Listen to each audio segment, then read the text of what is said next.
तो आइए स्टूडेंट शुरुआत करेंगे आज से एक नई क्लास की, जिसमें हमें पढ़ना है 11वीं का मैथ और जो कि एनसीईआरटी के लिए बहुत ज़्यादा जरूरी है। एनसीईआरटी मैथ हम पढ़ेंगे यहाँ पे सारा, ठीक है, 11th क्लास का है ना। और आप लोगों को पता है कि 1.4 पिछली वीडियो में हमने कंप्लीट कर ली थी और आज हम 1.5 के क्वेश्चंस को सॉल्व करेंगे। लेकिन उससे पहले, जैसा कि आप लोगों को पता है कि 1.4 कराने से पहले भी मैंने आपको कुछ नोट्स बताए थे, ताकि उन्हें पढ़ने के बाद आपको फिर वो पर्सनावली बहुत इजी लगी थी। इसी तरीके से हम पर्सनावली 1.5 को पढ़ने से पहले एक दो पॉइंट्स को समझेंगे, और ताकि हमें फिर वो भी चीजें बहुत आसानी से समझ आ पाए, ठीक है। तो यहाँ पे मैंने लिखा हुआ है समुच्चयों का पूरक। तो यहाँ पे पूरक निकालना है, मैंने पहले से लिख लिया ताकि हमारा टाइम बच सके। जैसे मान लो एक समुच्चय U लिया है मैंने, उसमें अवयव है 1 2 3 5 4 5, और A है उसमें अवयव है 1 3 और 5, ठीक है। तो पूरक का मतलब ये है कि यहाँ पर U A का क्या होना चाहिए, एक तो सार्वत्रिक समुच्चय। सार्वत्रिक समुच्चय के लिए आपको पिछली क्लास देखनी पड़ेगी, उस पर मैंने समझाया था। सार्वत्रिक समुच्चय का मतलब ये है कि U के अंदर जितने भी अवयव हैं वही अवयव A में होने चाहिए, या फिर इसको ऐसा बोल लो, A के सारे अवयव U के अंदर होने चाहिए, ठीक है, तभी वो उसका सार्वत्रिक समुच्चय होगा, ठीक है। जैसे मैं आपको दिखाई दे रहा होगा 1 2 3 4 5, इसी का उदाहरण ले लो, तो 2 और 3 5, तो यहाँ पे हमें दिख रहा है कि 2 3 5 U के अंदर है, 2 3 5 U के अंदर है। तो इसका मतलब U जो है A का क्या हुआ, सार्वत्रिक समुच्चय हुआ, यानी ये फादर है A का, क्योंकि फादर में से ही निकला हुआ है बेटा, ठीक है भाई, समझ आई। तो इसको करने का तरीका क्या है, अच्छा, जो हम इसका पूरक निकालते हैं तो पूरक का साइन ये होता है, जैसे मुझे A का पूरक निकालना है तो ये पूरक होगा, इस तरीके से लिखना है, ठीक है। और ये बराबर किसके होता है, जो इसका सार्वत्रिक समुच्चय है उसमें से A को घटाना है। सार्वत्रिक समुच्चय में से A को घटा के जो आएगा वो इसका पूरक होगा A का, ठीक है, इस तरीके से देखना है। तो यहाँ से मैंने आपको बता दिया, जैसे इसमें 1 2 3 4 5 है और इसमें 2 3 5 है, ठीक है। तो अब मुझे क्या करना है, जब U में से मैं A को घटाऊंगा तो उसमें से 2 को काट दूंगा, 3 को काट दूंगा और 5 को काट दूंगा, ठीक है भाई। 2 हट जाएगा, 3 हट जाएगा, 5 हट जाएगा, तो केवल क्या बचेगा, 1 और 4। तो 1 और 4 जो है वो मैं लिख सकता हूं कि A का जो पूरक है वो 1 और 4 है।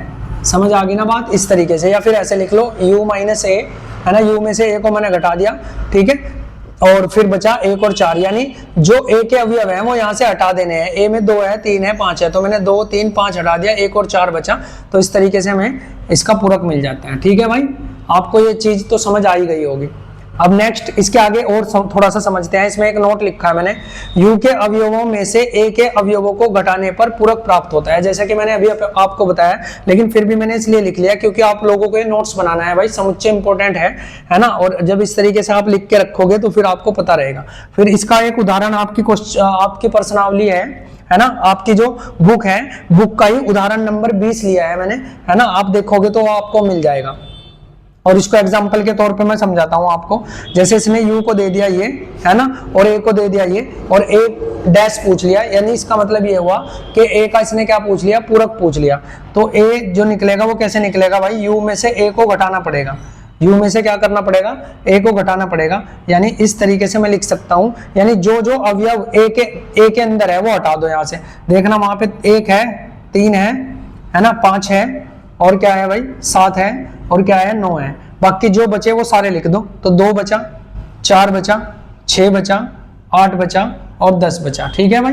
तो इस तरीके से मैंने इसका पूरक निकाल दिया। अब तो आपको और ज्यादा समझ आ गया होगा ये, ठीक है। जैसे ही आप क्वेश्चंस देखेंगे प्रश्नावली में आने वाली में, तो फिर आप इन चीजों को आसानी से कर पाएंगे। तो पूरक के कुछ गुण धर्म भी हैं, है ना, कुछ गुण हैं, इसके नियम हैं कुछ। जैसे कि इसमें लिखा है पूरक का नियम, तो इसके 2 नियम याद रखने हैं। फर्स्ट, अगर मैं देखो U का मतलब मैंने आपको क्या बताया था भाई, ये जो U लगा हुआ है बीच में, इसका मतलब होता है सम्मिलन। इसका मतलब क्या होता है, सम्मिलन। यानी मुझे क्या करना है, A के सारे अवयव लिखने हैं और जो A डैश निकाल रहा है उसके सारे अवयव लिखने हैं, तो मुझे क्या मिल जाएगा, U।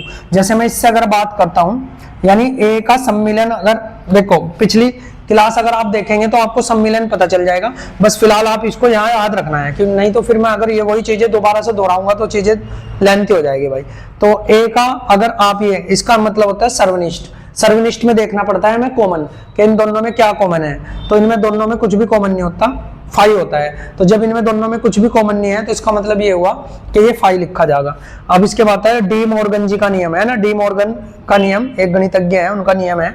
इसमें पहला क्या है कि A का अगर मैं सम्मिलन करता हूं बी और उसका फिर क्या निकाल लेता हूं पूरक, तो वो हमेशा ए के पूरक और बी के पूरक के सर्वनिष्ठ के बराबर होता है। ये भी हम आगे डिस्कस करेंगे। सेम इसी तरीके से मैंने ये लिख दिया है। अब आता है द्विपूरक का नियम। इसमें क्या है, अगर ए पूरक का भी पूरक निकाल लूं तो ए मिलेगा, ए पूरक का भी पूरक। अभी हम इनको देखेंगे भाई, क्वेश्चन आएंगे हमारे सामने। फिर इसके बाद आता है चौथा नियम। इसमें शायद अगर आपको नहीं दिखाई दे रहा तो मैं यहाँ लिख देता हूँ, क्योंकि इसको तो हटा दिया मैंने। तो ये क्या है, फोर्थ नियम क्या है इसका, फाई का डैश और यू के नियम बोलते हैं इसको, के नियम। और इसमें क्या होता है भाई, इसमें आता है जो फाई है इसका पूरक यू के बराबर होता है, या फिर यू का पूरक फाई के बराबर होता है। ये याद रखना है, ठीक है। ये चीजें समझ आ गई तो अब मैं प्रश्नावली शुरू कर सकता हूं, ठीक है भाई।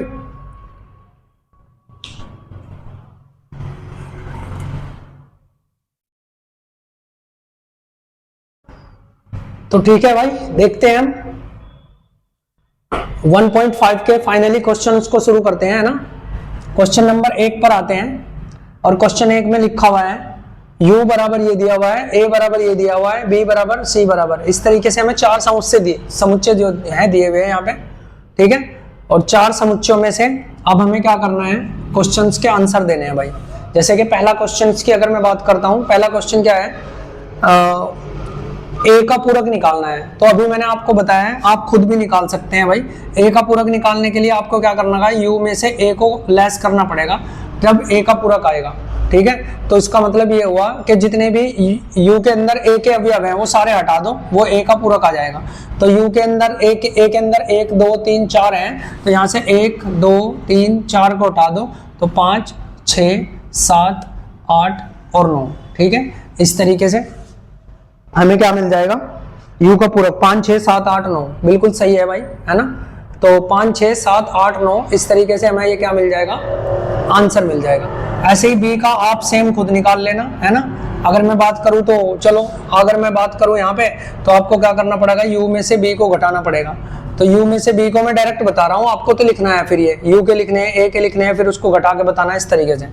तो u के कितने हैं, 2 4 6 8, घटा दो। क्या क्या घटाना है, 2 4 6 8 हटा देना, इसमें से 2 हटा दो, 4 हटा दो, 6 हटा दो और भाई 8 हटा दो। तो फिर क्या मिलेगा, 1 मिलेगा, 3 मिलेगा, 5 मिलेगा, 7 मिलेगा और 9 मिलेगा। इस तरीके से ये भी हो जाएगा। अब a, इसका मतलब मैंने आपको बताया था क्या है, सम्मिलन। सम्मिलन में क्या करना पड़ता है, पहले a के सारे अवयव लिख लो और a के सारे अवयव लिखने के बाद हमें c के अवयव लिखने हैं, लेकिन उन्हें छोड़ देना है जो पहले से a में आ चुके हैं, ठीक है। पहली क्लास अगर आप देखते तो आपको पता रहेगा भाई, है ना। आज देखते हैं तो पता सारा रहेगा आपको। चलो देखते हैं। अब सबसे पहले मुझे क्या करना है, a और सम्मिलन c निकालना है, ठीक है। a सम्मिलन c निकालने के बाद फिर मैं इसका जब पूरक निकाल लूंगा तो मुझे a में से ये घटाना पड़ेगा जो निकलेगा। तो इसको मैं निकाल लेता हूँ एक बार। तो a सम्मिलन b के लिए मुझे a के सारे अवयव लिखने पड़ेंगे। a के अवयव है 1 2 3 और 4। अब मुझे इसमें क्या लिखने हैं, c के, लेकिन जो a के अंदर आ चुके हैं वो छोड़ दूंगा मैं। तो c में 3 4, देखो 3 4 वहां पे आ गया भाई, तो केवल क्या लिखूंगा, 5 और 6, ठीक है ना भाई। इस तरीके से a के सारे सम्मिलन, इसका मतलब होता है सम्मिलन, ठीक है। तो इसका मतलब क्या होता है, सम्मिलन। इसमें a के सारे अवयव लिख लो, उसके बाद c के लिख लो, लेकिन जो a में आ चुके हैं उन्हें हटा दो। अब हमें फाइनली करना क्या है, हमें तो ये निकालना है ना। तो ये निकालने के लिए आप बताओ मुझे, ये निकालने के लिए जैसे a का पूरक निकालने के लिए u में से a को घटाना पड़ा था, तो इसका पूरक निकालने के लिए भी मुझे क्या करना पड़ेगा, u में से घटाना पड़ेगा किसे, a सम्मिलन c को, ठीक है। a सम्मिलन c को घटाना पड़ेगा u में से। तो अब मैं क्या करता हूं, u में से घटाने के लिए, यानी जितने भी अवयव 1 2 3 4 5 इसके निकले हैं वो सारे हटा दो, बाकी सारे आ जाएंगे। तो इसमें से हटा देते हैं। मैं डायरेक्ट कर रहा हूं भाई, आपको सारे करके बताने हैं, वहां पे u के लिखने हैं। जैसे मान लो मैं u के लिखता हूं, चलो या तो लिखा हुआ है यार, है ना, टाइम वेस्ट होगा, फिर थोड़ा एडजस्ट किया करो।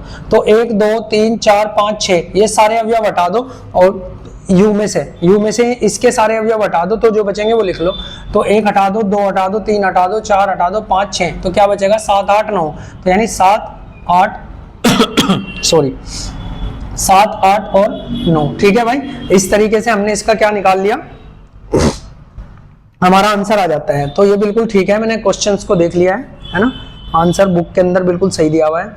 अब इसके बाद आता है, हाँ ये यार ये था, ठीक है। इसमें मैं क्वेश्चन अगर आपको बताऊं, फोर्थ की बात करता हूं। देखो अगर मैं इसमें फोर्थ की बात करूं तो इसका फोर्थ जो है बिल्कुल सेम है। जैसे मैंने ए सम्मिलन सी निकालना है, ऐसे ही आप ए सम्मिलन बी निकालना पहले और फिर उसको कर लेना। हम फिफ्थ की बात करते हैं। अच्छा फिफ्थ की बात करेंगे तो एक चीज याद रखना, अगर कभी भी आपको ए के पूरक का पूरक निकालना हो तो ए के बराबर होता है, ये याद रखना, ठीक है। कभी भी किसी के पूरक का पूरक हमेशा उसी के बराबर होता है, ठीक है।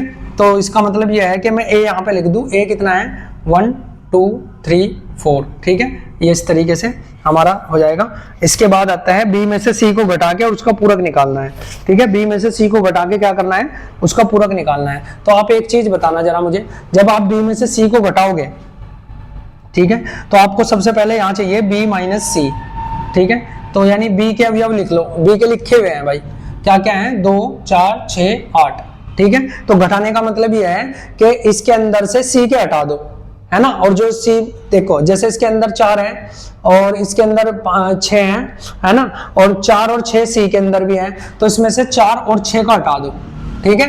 और अब चाहे उसके बाद सी के अंदर कुछ भी हो, जैसे 3 एक्स्ट्रा बचा हुआ है वहां पे, है ना, 5 बचा हुआ है, लेकिन वो जो इसमें है ही नहीं, तो उनसे कोई मतलब नहीं है। हमें मतलब किससे है कि ए के अंदर बी के अंदर ऐसे कोई अवयव आ रहे हैं क्या जो सी के अंदर भी है, तो बिल्कुल आ रहे हैं, 4 और 6 आ रहे हैं। तो मैंने यहाँ से 4 और 6 को हटा दिया, तो बचा जो 2 और 8, वो मैंने यहाँ लिख दिया। तो 2 और 8 इस तरीके से मुझे पता चल गया कि बी माइनस सी मेरे पास बच गया।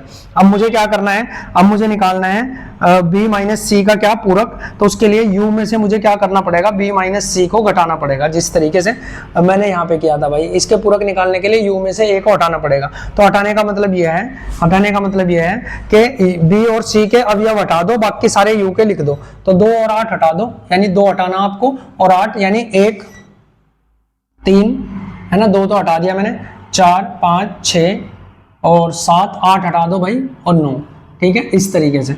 तो ये भी हमारा हो गया, ठीक है ना भाई। तो इस तरीके से हमने इस क्वेश्चन को अच्छे से समझा है, ठीक है। तो नेक्स्ट क्वेश्चन देखते हैं हम।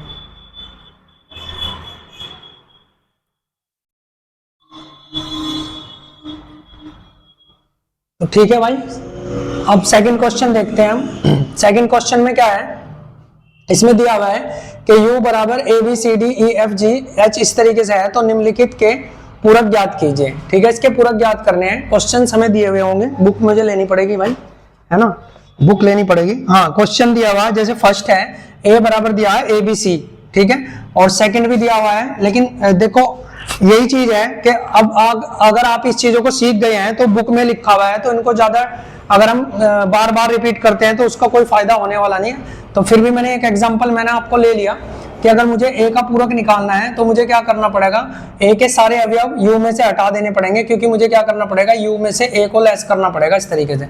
तो ए के अवयव क्या है, ए है, बी है, सी है, इसको हटा दो भाई। तो क्या बचा, यहाँ बचेगा केवल डी ई एफ जी और एच, ठीक है भाई। अब तक तो ये सारी चीजें आपको समझ आ गई होंगी, तो इसलिए सेकंड, थर्ड और फोर्थ आपको करना है और कमेंट में बताना है भाई। सेकंड, थर्ड और फोर्थ आपको करके कमेंट में बताना है। आप कमेंट में नहीं बताते भाई, उससे लगता है कि आप तैयारी कर भी रहे हैं नहीं, या फिर ऐसे ही दिखावा चल रहा भाई, ठीक है।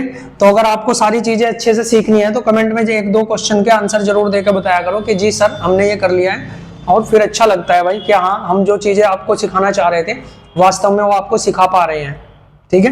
तो अब थर्ड क्वेश्चन देखते हैं।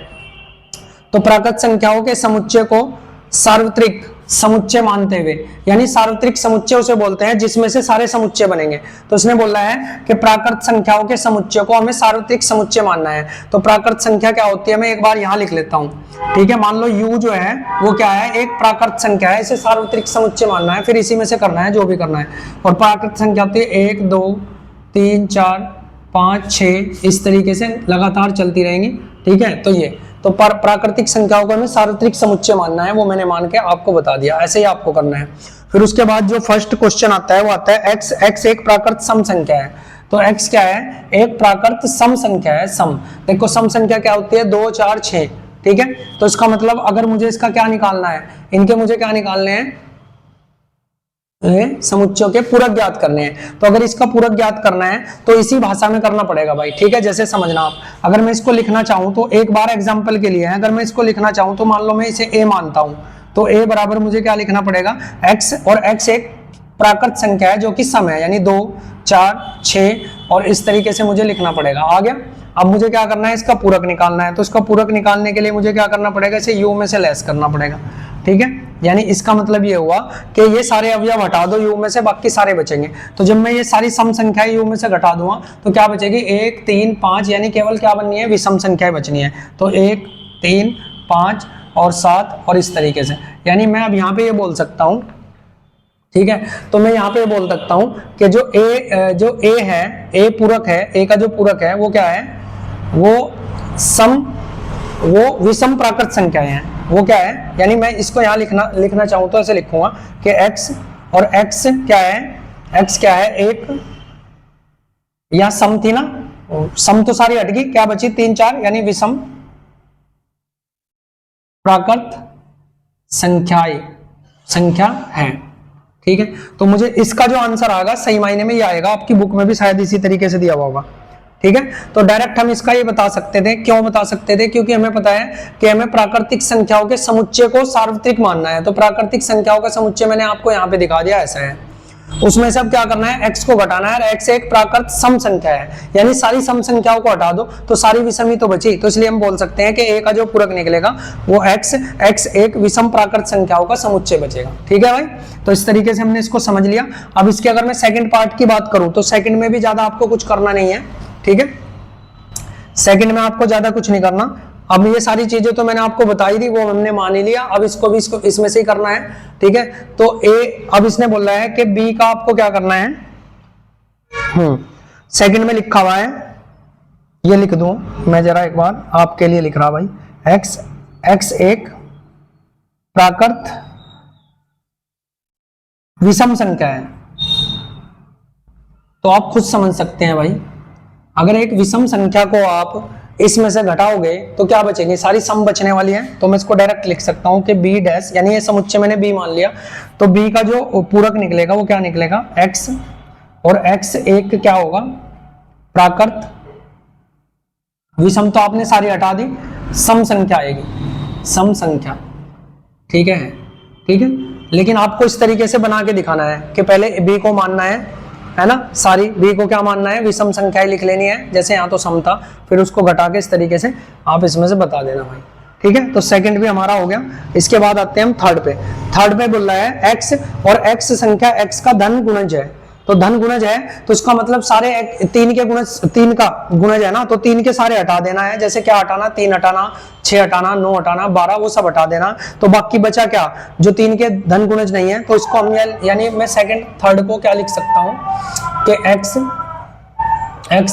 और x क्या है, इसको c मानना पड़ेगा ना, तो c डैश में लिख सकता हूं कि x और x का 3 का धन गुणज नहीं है।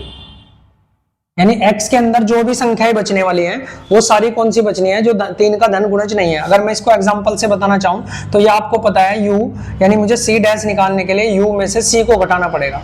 u में से किसको घटाना पड़ेगा, c को, लेकिन उससे पहले मेरे पास c होना चाहिए। तो मैं c को अब यहाँ लिखता हूँ, क्योंकि मुझे बचाना है जो 3 का धन गुणज नहीं होना चाहिए, वो धन गुणज है। तो c लिखने के लिए मुझे धन गुणज के लिए, यानी 3, 6, 9, 12 इस तरीके से चलता चला जा रहा होगा, ये होगा ना। तो अब मुझे जब u में से इसको मैं घटाऊंगा तो यानी 3, 6, 9 इन सबको घटा लूंगा, 3, 6 आगे 9 आया होगा वो घटा दूंगा। तो अब जो बचेगा वो क्या बचेगा, 1, 2, 3 तो हट गया, 4, 5, 6 हट गया तो 7 है ना, 8, 9 हट गया तो फिर कितना, 10, इस तरीके से ये बचेगा भाई। ठीक है, ये मैंने आपको एग्जाम्पल तौर पर करके बता दिया कि आपको सबसे पहले क्या करना है, c को मानना है, क्योंकि c को उसने बोला है धन गुणज है किसका, 3 का, तो 3 के गुणज मैंने यहाँ पे लिख लिए।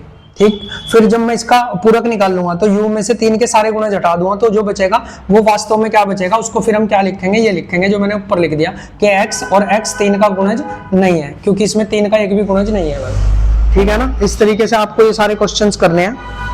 इसमें फोर्थ भी ऐसा ही है, फोर्थ में ज्यादा कुछ बात नहीं है। फोर्थ में अगर मैं बात करूं तो देखो लिखा हुआ है, इसमें बुक आपके पास होनी चाहिए है ना। इसने बोला x एक अभाज्य संख्या है, तो सारी अभाज्य हटा दो तो जो बचेगा वो क्या है, अभाज्य नहीं है। इसका मतलब ये है। पांचवा क्वेश्चन एक बार देख लेते हैं, पांचवा क्वेश्चन थोड़ा सही है ना। इसमें पांचवा देखते हैं, इसका थर्ड फिफ्थ देखते हैं। इसमें लिखा हुआ है x और x जो है 3 और 5 से विभाजित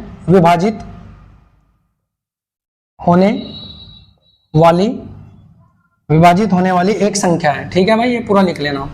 तो x जो है 3 और 5 से विभाजित होने वाली एक पूर्ण संख्या है। c के बाद आता है d। इसको मैं अगर d तो चौथे को मान लिया, इसको मान ले e, यानी मुझे e का पूरक अगर निकालना है तो मुझे क्या करना पड़ेगा, पहले e निकालना पड़ेगा और e को उसमें से u में से फिर मैं क्या करूंगा, घटाऊंगा, तब जाके मुझे मिलेगा क्या, इसका पूरक। तो मुझे e निकालने के लिए क्या करना पड़ेगा, मुझे सारी ऐसी संख्या लेनी पड़ेंगी जो x है वो 3 और 15 से क्या हुआ, विभाज्य होनी चाहिए। तो अगर 3 15 से विभाज्य है तो मैं नोट करके लिख सकता हूँ कि इन दोनों का एलसीएम मुझे संख्या माननी पड़ेगी, क्योंकि वो संख्या 3 से भी भाग होनी चाहिए, 5 से भी होनी चाहिए। सपोज करो मैं 3 से भाग होने वाली 9 ले ली या 12 ले ली, लेकिन भाई वो तो 5 से भाग ही नहीं होती, तो मुझे तो ऐसी संख्या लेनी है ना। ठीक है, या मैंने 20 ले ली तो वो 3 से नहीं होती। तो इसलिए जब भी ऐसा क्वेश्चन आए कि 3 और 5 से भाग होने वाली, तो 3 और 5 का एलसीएम लेना है। तो 3 और 5 का एलसीएम क्या होगा, 15।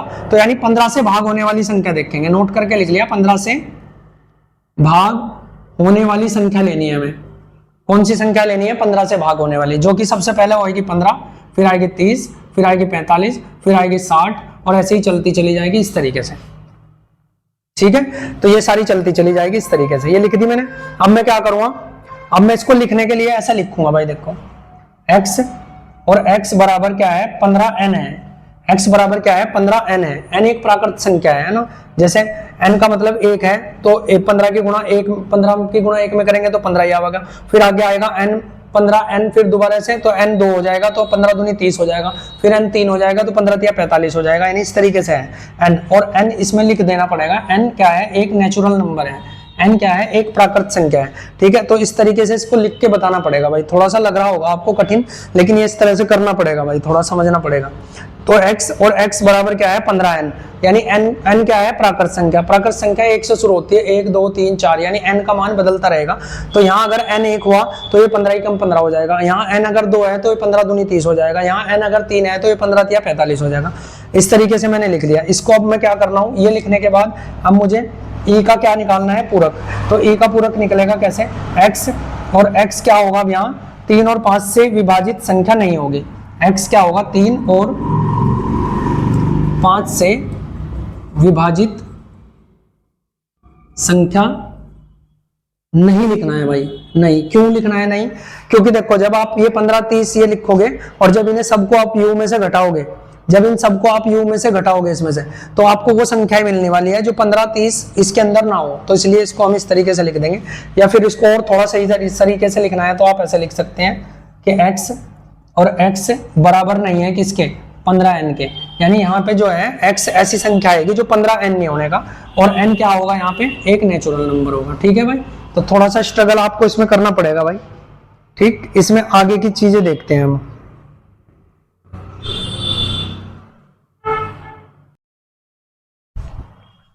तो ठीक है, आगे की चीजें भाई हम नेक्स्ट वीडियो में देखेंगे, क्योंकि वीडियो फिर हमारी ज्यादा लेंथी हो जाएगी, है ना। लेक्चर इतना ही बहुत है, 20 से 25 मिनट, और इतना शायद हो चुका होगा। तो हम नेक्स्ट वीडियो में मिलते हैं, तब तक आप अपनी तैयारी करते रहें, और हम हमेशा आपके साथ हैं, लेकिन आपको थोड़ा हमारा साथ भी देना पड़ेगा, आप लोगों को पता है। ठीक है, आप सब समझदार हैं। तो ठीक है, मिलते हैं नेक्स्ट वीडियो में। Good bye.